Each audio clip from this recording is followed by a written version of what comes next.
আসসালামু আলাইকুম। আব্দুর রহমান, কেমন আছো ভাই আমার? ওয়ালাইকুম আসসালাম। আলহামদুলিল্লাহ ভাইজান, ভালো আছি। আপনি কেমন আছেন?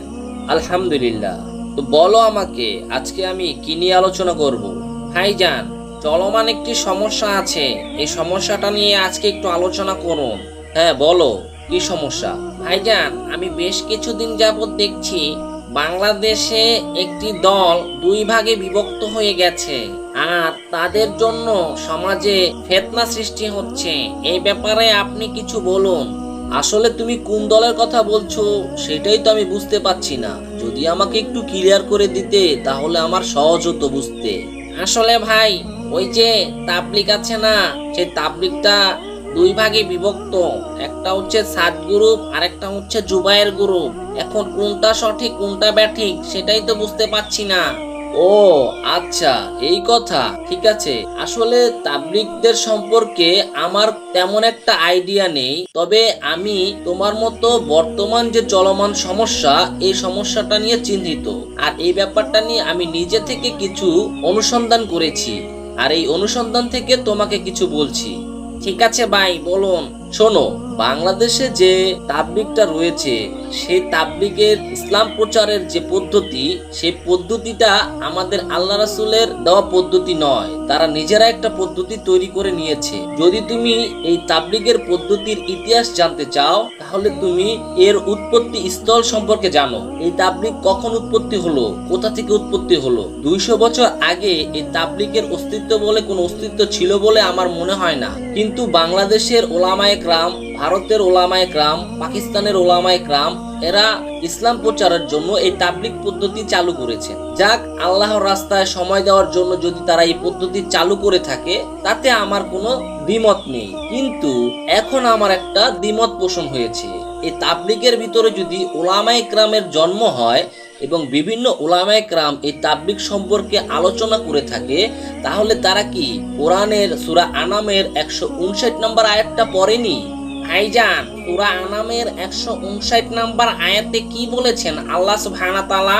হ্যাঁ, এটাই হচ্ছে গুরুত্বপূর্ণ বিষয়। আগে আমাদের দেখতে হবে আল্লাহ কি বলেছেন এবং আল্লাহর নবী কি বলেছেন, সেই অনুযায়ী আমাদেরকে আমল করতে হবে। সূরা আনামের 159 নম্বর আয়াতে আল্লাহ বলেছেন, যারা ধর্মকে খণ্ড বিখণ্ড করে ফেললো, তাদের দায়িত্ব আপনার নয়, তাদের দায়িত্ব আমার। সুতরাং তুমি বিষয়টা বুঝতে পারছো আব্দুর রহমান, বিষয়টা যে কত ভয়াবহ। আল্লাহ নবীর কাছে যদি এই দায়িত্বটা থাকতো, তাহলে তার উম্মতের ভুল ত্রুটিগুলো আল্লাহ তাআলার কাছে ক্ষমা প্রার্থনা করে মাফ করার জন্য সুপারিশ করত। কিন্তু আল্লাহ সুবহানাহু ওয়া তাআলা এই বিষয়টা তার নিজের কাছে নিয়ে গেছেন, কারণ তিনি জানেন যদি আল্লাহ নবীর কাছে এই দায়িত্বটা থাকে, তাহলে সে তার উম্মতদের জন্য ক্ষমা প্রার্থনা করবেন। বাংলাদেশের যে তাবলিগ পদ্ধতিটা রয়েছে, সেই পদ্ধতিটার ভিতরে তাবলিগটা দুই ভাগে বিভক্ত হয়ে গিয়েছে। সাদ গ্রুপ এবং জুবায়ের গ্রুপ, তারা দুইজন তাবলিগটাকে দুই ভাগে বিভক্ত করে ফেলেছে। আচ্ছা ভাই, তাহলে আমি কিভাবে বুঝবো কোনটা হক কোনটা বাতিল? আসলে হক বাতিল বোঝার জন্য তোমাকে প্রচুর পরিমাণ হাদিস শরীফ, কোরআন এগুলা পড়তে হবে। এগুলা পড়লেই হক বাতিল তুমি বুঝতে পারবে। এখন দেখা যায় বাংলাদেশে যখন ইস্তেমা পদ্ধতি চালু হয়, তখন জুবায়ের গ্রুপ সবসময়ই আগে ইস্তেমায় অংশগ্রহণ করে, সাদ গ্রুপকে পরবর্তীতে অংশগ্রহণ করার সুযোগ দেওয়া হয়।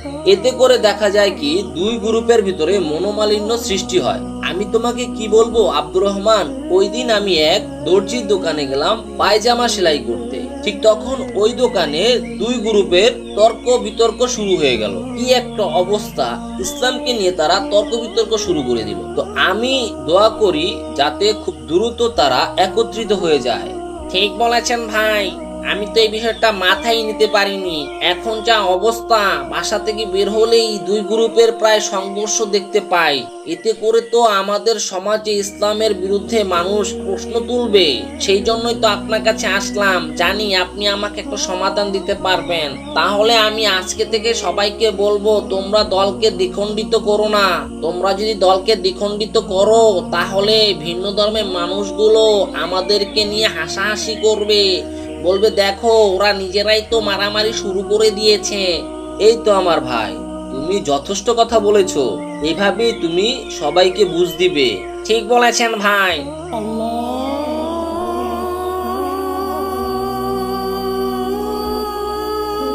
চলো আব্দুর রহমান, ওই তো মাগরিবের আজান দিচ্ছে, নামাজে যাই। চলেন ভাই।